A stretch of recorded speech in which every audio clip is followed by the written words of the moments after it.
دلوں کو جوڑنے، سچ کو ابھارنے اور امت کو جگانے کا پیغام۔ Aqsa T V. الحمدللہ رب العالمین والصلاة والسلام علی سید الانبیاء والمرسلین وعلی آلہ وصحبہ اجمعین، اما بعد۔ معزز حاضرین کرام، اسلام ایک مکمل ضابط حیات ہے جو انسان کے ایمان، اخلاق، معاشرت، معیشت، سیاست، حتیٰ کہ عبادت گاہوں کے احترام تک ہر پہلو میں واضح رہنمائی دیتا ہے۔ آج ہم ایک نہایت حساس، اہم اور عصری موضوع پر گفتگو کرنے جا رہے ہیں۔ عبادت گاہ کیا ہے؟ عبادت گاہ وہ مقدس مقام ہے جہاں انسان اپنے خالق کے سامنے جھکتا ہے، جہاں دلوں کو سکون ملتا ہے، جہاں اخلاق سنورتے ہیں اور جہاں انسان کو اللہ کی یاد نصیب ہوتی ہے۔ اسلام صرف مساجد ہی نہیں بلکہ ہر اس عبادت گاہ کے احترام کا حکم دیتا ہے جہاں اللہ کا نام لیا جاتا ہو۔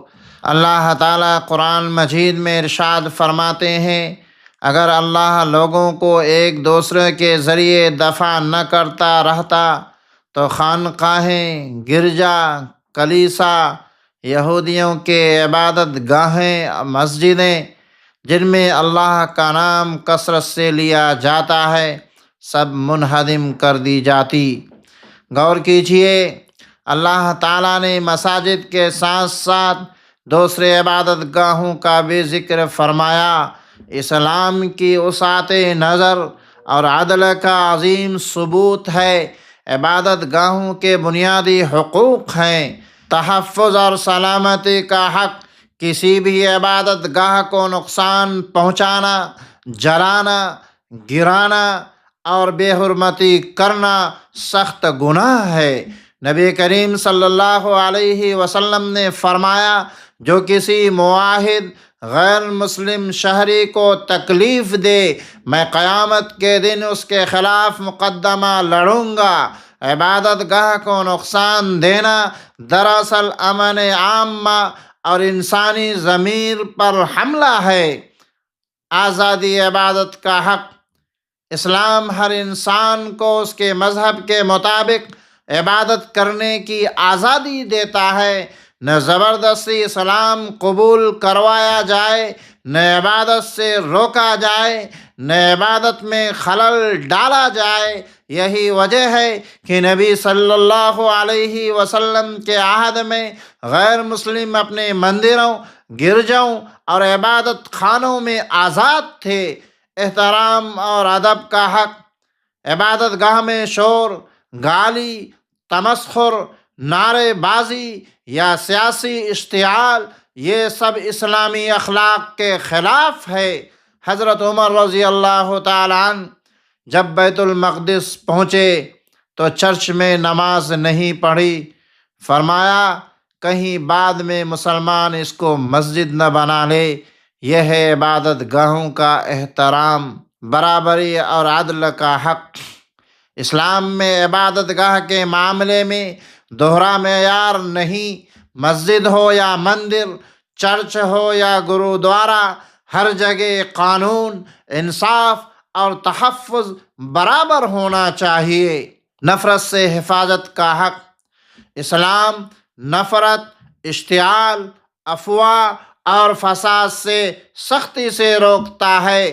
نبی کریم صلی اللہ علیہ وسلم نے فرمایا، مسلمان وہ ہے جس کی زبان اور ہاتھ سے دوسرے محفوظ رہیں۔ اگر ہماری زبان عبادت گاہوں کے خلاف نفرت پھیلائے تو یہ اسلام کے خلاف ہے۔ مساجد کے خصوصی حقوق ہیں۔ چونکہ ہم مسلمان ہیں اس لیے مساجد کے حقوق بھی یاد رکھنا ضروری ہے۔ پاکیزگی، خاموشی، دنیاوی جھگڑوں سے پرہیز، سیاست و نفرت سے دوری۔ آج جب دنیا میں مذہب کے نام پر نفرت پھیل رہی ہے، اسلام کو امن کا دین بنا کر پیش کرنا ہے۔ عبادت گاہوں کا احترام سے دعوت اسلام کو مضبوط کرنا ہے۔ قانون ہاتھ میں لینے کے بجائے صبر، حکمت اور عدل کا راستہ اپنانا ہے۔ معزز سامعین کرام، یاد رکھیے عبادت گاہوں کا احترام دراصل انسانیت کا احترام ہے، امن کا احترام ہے، اللہ کی مخلوق کا احترام ہے۔ آئیے عہد کریں، ہم نفرت نہیں امن پھیلائیں گے، ہم توڑیں گے نہیں جوڑیں گے، ہم عبادت گاہوں کو فساد کا مرکز نہیں رحمت کا مرکز بنائیں گے۔ یا اللہ ہمیں حق بات کہنے، حق پر چلنے اور امن و عدل کے سفیر بننے کی توفیق عطا فرما، آمین یا رب العالمین۔ والسلام علیکم ورحمۃ اللہ وبرکاتہ۔